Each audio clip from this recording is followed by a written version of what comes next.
जिस चीज़ में जितनी ज़्यादा अट्रैक्शन होगी इंसान उसी चीज़ की तरफ झुकता है। खूबसूरती इंसान को अपनी तरफ खींचती है। जो चीज़ सबसे ज़्यादा खूबसूरत होती है हम उसकी तरफ झुकने की कोशिश करते हैं और उसको पाने की कोशिश करते हैं। 2017 से 2019 के बीच में मेरे पास सैनचेज़िया के बहुत सारे पौधे मौजूद थे। तकरीबन 2015 में मैं सिर्फ़ एक पौधा लेकर आया था नर्सरी से और उस एक पौधे से मैंने ना जाने कितने पौधे बना डाले। फिर इसकी तरफ मेरा थोड़ा सा फोकस कम पड़ गया क्योंकि मैं ये सब करने वाला अकेला हूँ और मेरे गार्डन में बहुत सारे पौधे हैं, बहुत सारा काम करना होता है, तो हर पौधे के ऊपर पूरा फोकस करना मेरे लिए मुश्किल होता है। तो इसलिए सिर्फ़ एक ही पौधा मेरे पास बच पाया था और इसको मैंने रख दिया शेडी एरिया में। पड़ा अब ये ग्रोथ आप देख सकते हैं कितनी बढ़ गई है इसकी। अगर मैं चाहता तो इस एक पौधे से मैं कम से कम 7 से 8 पौधे अभी भी बना सकता हूँ, लेकिन अभी मैं इसके साथ कोई छेड़छाड़ नहीं करने वाला क्योंकि कुछ ही दिनों में हम शिफ्ट होने वाले हैं अपने नर्सरी पॉइंट पर। तो वहीं जाकर जो भी करना है वहीं पर होगा। घर में ये करूँगा तो फिर थोड़ा सा मुश्किल हो जाएगा मेरे लिए ये सब संभालना।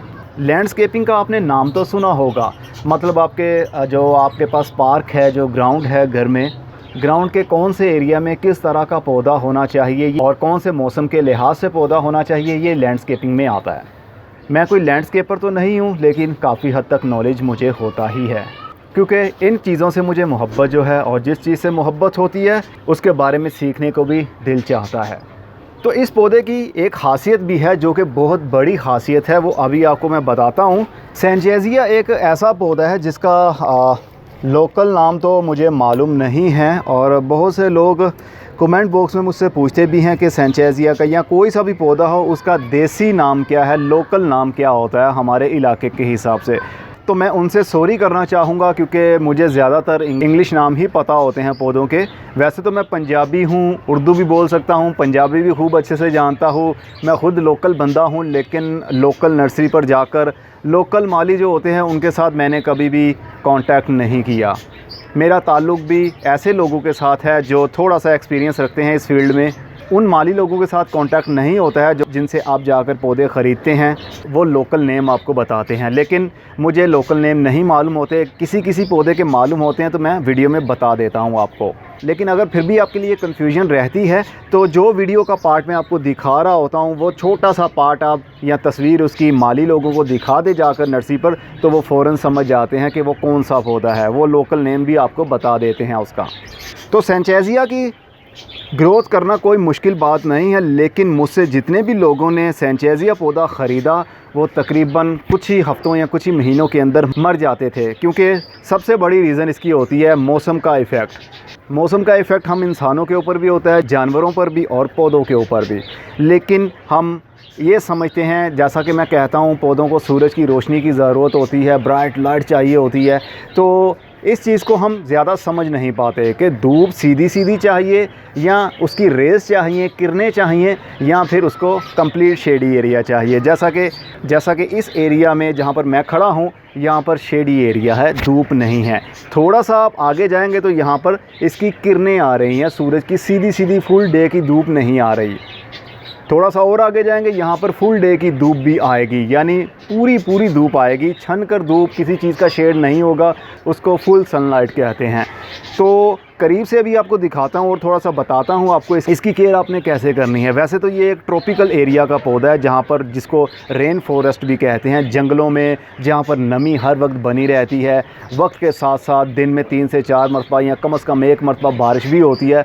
वहाँ पर सैनचेज़िया की ग्रोथ बहुत अच्छी चलती है।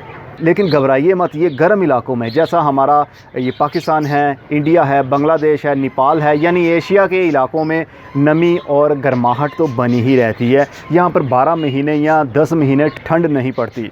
तो गर्म इलाका है आपका तो समझ जाइए आपके पास ये सैनचेज़िया का पौधा 12 महीने रह सकता है, सवाए 2 महीनों के।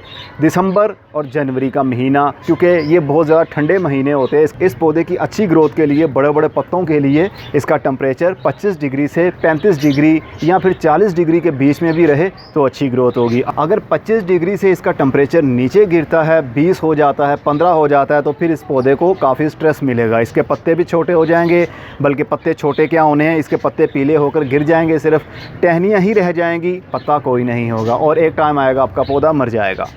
चलिए थोड़ा सा करीब से डीपली इसको और समझते हैं। सैनचेज़िया प्लांट गर्मी के दिनों में ही ग्रोथ करता है, सर्दी के दिनों में ठंड की वजह से इसके पत्ते गिर जाते हैं। जैसा कि मैंने बताया, अच्छी ग्रोथ के लिए जो इसका टेम्परेचर है वो 25 से तकरीबन 40 डिग्री तक भी जा सकता है, लेकिन ये फुल सनलाइट में पौधा नहीं रखा जाता।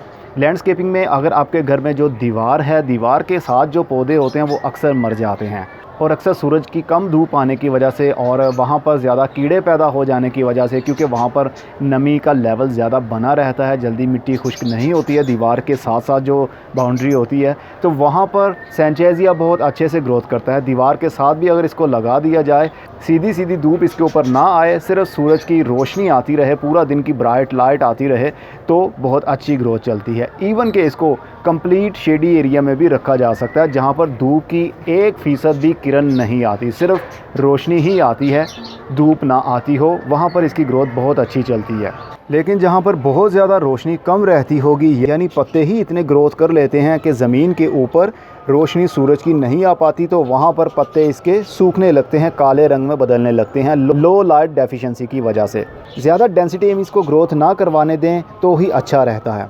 इसकी मिट्टी हर वक्त नम रहे तो ही अच्छी ग्रोथ चलती है। अगर इसकी मिट्टी मतलब गमले की सरफेस की ऊपर वाली मिट्टी इवन के थोड़ी सी खुश्क हो जाए तो इसके पत्ते नीचे झुक जाते हैं। ये हमेशा जब भी मरता है बहुत ज़्यादा पानी देने की वजह से या बहुत कम पानी देने की वजह से, क्योंकि घरों के अंदर दीवार के साथ जो एरिया होता है ना, वहाँ पर काफ़ी हद तक नमी बनी रहती है, तो इस पौधे को नमी ही चाहिए। गमलों में अगर हम इसको लगाते हैं तो इसकी मिट्टी डेली बेस पर खुश्क हो जाती है, अगर पौधे की ग्रोथ अच्छी चल रही हो तो अगर एक मरतबा भी पानी की कमी हो गई तो इसके पत्ते नीचे लटक जाते हैं। देन जब हम पानी देते हैं, पत्ते तो एक मरतबा खड़े हो जाते हैं, लेकिन बहुत ज़्यादा पानी की कमी की वजह से जो पत्तों के अंदर वाटर ट्यूब्स होती हैं, पानी वाले पाइप लगे होते हैं, तो वो सिकुड़ जाते हैं, जिसकी वजह से वाटर फ्लो में कमी आ जाती है। तो फिर आहिस्ता आहिस्ता पत्ता जगह जगह से पैचेस पड़ने लगते हैं, ब्राउन होने लगता है, और उसके बाद वो पत्ता ही सूख कर गिर जाता है। तो दीवार के साथ साथ इसको लगाइए जहाँ पर आपको पता है कि वहाँ पर पूरे दिन की धूप नहीं आती, सिर्फ शेडी एरिया रहता है। लेकिन ये कंप्लीट आउटडोर पौधा है, इंडोर पौधा नहीं है। इंडोर अगर इसको रखेंगे तो 1 महीने के अंदर अंदर ही इसके सारे पत्ते नीचे लटक जाएंगे और उसके बाद में ये काले पड़ने लगेंगे, देन पौधा आपका मर सकता है। सैनचेज़िया पौधे की ग्रोथ मार्च के महीने से शुरू होती है और नवंबर के महीने तक स्टिल चलती रहती है। उसके बाद दिसंबर और जनवरी और फरवरी का तकरीबन 3 महीने का ऐसा पीरियड होता है जिसमें ये पौधा काफ़ी हद तक स्ट्रेस में रहता है, इसके सारे पत्ते पीले होकर गिर जाते हैं। ऐसी स्टेज पर आपने इसको पानी ज़्यादा नहीं देना होता। सर्दी में इसको तो ना होने के बराबर पानी देना है, क्योंकि उस स्टेज के ऊपर जितने भी आपको पत्ते दिख रहे हैं, ये कोई पत्ता इसके साथ नहीं रहता, सिर्फ़ और सिर्फ टहनियाँ ही रहती हैं। इसकी प्रोपोगेशन बीज से भी हो सकती है, लेकिन आज तक मेरे पास ये जितने भी पौधे मैंने प्रोपोगेट किए हैं, किसी भी पौधे को फूल नहीं लगे। ये भी हो सकता है कि यहाँ का क्लाइमेट ऐसा ना हो, या ये भी हो सकता है कि इसको मैंने कभी ज़्यादा बढ़ने ही नहीं दिया। जब पौधा ज़्यादा ब्रांचेस निकालने लगता है तो पौधों की यंगर शूट में काट कर एज आ कलमें लगा देता हूँ। जिस तरह के मैंने ये भी एक कलम लगाई हुई है, ये कई महीनों पुरानी कलम है, तकरीबन ये 7 से 8 महीने हो गए हैं इसको। बस इसको मैं ज़्यादा बड़ी स्पेस दे नहीं पाया हूँ, इसलिए इसकी ग्रोथ यहीं की यहीं रुकी हुई है। सैनचेज़िया को फूल तो लगते हैं, लेकिन मेरे पास कभी भी इसको फूल नहीं लगे। इसकी जब भी मैंने प्रोपोगेशन की है वो कलम के थ्रू ही की है। 100 फुट पौधा है, ये नरम लकड़ी वाला पौधा है, इसलिए इसकी कलम ज़्यादा लंबी नहीं लगाई जाती। जिस तरह गुलाब की या सख्त लकड़ी वाले पौधे की हम 6 से 8 इंच की कलम लेते हैं, वैसे इसकी कलम नहीं लेनी। ये नरम लकड़ी वाला पौधा है और नरम लकड़ी के ऊपर मैंने बहुत सारी वीडियोज़ बनाई हुई हैं कि कैसे आपने उसकी कलमें लगानी हैं, कितनी लंबी कलम लेनी होती है। लेकिन फिर इस वीडियो के अंदर बताता हूँ आपको, नरम लकड़ी वाला कोई सा भी पौधा हो उसकी 3 से 4 इंच, मैक्सिमम 3 से 4 इंच की कलम ही ली जाती है। नीचे वाले उसके सारे पत्ते काट दिए जाते हैं, बड़े बड़े सब पत्ते काट दिए जाएंगे, सिर्फ़ और सिर्फ ऊपर से 2 पत्तों को छोड़ा जाता है। वो भी अगर बड़े हैं तो उनको भी हाफ़ कट कर लेते हैं, आधा आधा कैंची की मदद से काट लेते हैं। क्योंकि नरम लकड़ी वाले जितने भी पौधे हैं, अगर हम उसको एज आ कलम लगाते हैं और पत्तों को नहीं काटते तो कुछ ही घंटों के अंदर अंदर उसके सारे पत्ते नीचे लटक जाते हैं और पानी और मिट्टी के साथ टच रहने की वजह से वहाँ पर फंगस लग जाएगा और आपकी कलम कामयाब नहीं हो पाएगी, वो वहाँ पर गल जाएगी या फिर सूख जाएगी।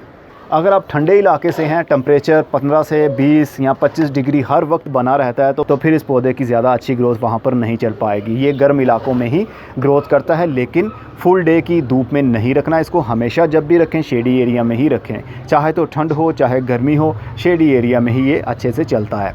मैं तो ये आपको सलाह दूंगा, अगर आपके पास ऐसा पौधा है तो उसको कभी भी परमानेंट पौधा नहीं समझना, क्योंकि ये 1 साल तक ही ज़िंदा रहता है और बहुत सारे पप्स ज़मीन के अंदर से भी निकालता रहेगा और बहुत सारी कलमें आप नीचे से काट काट कर पौधे अलग बना सकते हैं। लेकिन एक ही पौधे को समझना कि शायद ये दरख्त बन जाएगा, तो ऐसा नहीं है। ये परमानेंट पौधा नहीं है, वक्त के साथ साथ ये नीचे से नए निकलते रहते हैं और पुराने पौधे मरते रहते हैं। और एक ये भी सलाह है इसके लिए कि इसकी मिट्टी के अंदर खाद इस्तेमाल ना की जाए, चाहे वो गाय के गोबर की खाद हो, कोई कंपोस्ट हो या कोई केमिकल NPK हो, कोई खाद ना दे, तभी इसकी ग्रोथ अच्छी होगी। थोड़ी सी भी अगर खाद का ओवर यूज़ हो जाता है ना हमसे, तो इसके पत्ते फ़ौरन नीचे लटकना शुरू हो जाएंगे, क्योंकि इस पौधे को ज़्यादा खाद पसंद ही नहीं है। इसका रूट स्ट्रक्चर बहुत ही कमज़ोर होता है, मतलब इसकी जड़ें बहुत नाजुक होती हैं, ज़्यादा जगह नहीं लेती इसकी जड़ें, और ना ही रूट्स इसकी जल्दी बाउंड होती हैं किसी भी गमले के अंदर। अक्सर पौधों की जड़ें जितनी मिट्टी के अंदर ग्रोथ करती हैं, उतना ही पौधा ऊपर से ग्रोथ करता है, उतनी ही टहनियाँ पत्ते निकलते हैं। लेकिन ये ऐसा पौधा है कि इसकी जड़ें थोड़ी आती हैं और ऊपर से ये ज़्यादा ग्रोथ करता है। आज अक्टूबर की 13 तारीख हो गई है और आहिस्ता आहिस्ता से नवंबर का महीना भी आ जाएगा, तो इस पौधे के लिए स्ट्रेस के दिन शुरू हो जाएंगे। इसलिए इसकी जब भी आपने कलम लगानी हो, तकरीबन मार्च के महीने से अगस्त के महीने तक इसकी कलमें आप लगा सकते हैं। अगर आप सर्दी के दिन में इसकी कलम लगाएंगे तो फिर हमेशा नाकाम ही रहेंगे। उम्मीद है कि सैनचेज़िया पौधे के बारे में आपको पता चल गया होगा। इसकी केयर आपने कैसे करनी है, ये आपकी घर की ब्यूटी को बढ़ाने के लिए काफ़ी अच्छा पौधा माना जा सकता है। अब मैं चलता हूँ, अपना बहुत सा ख्याल रखिएगा। खुदा हाफिज़।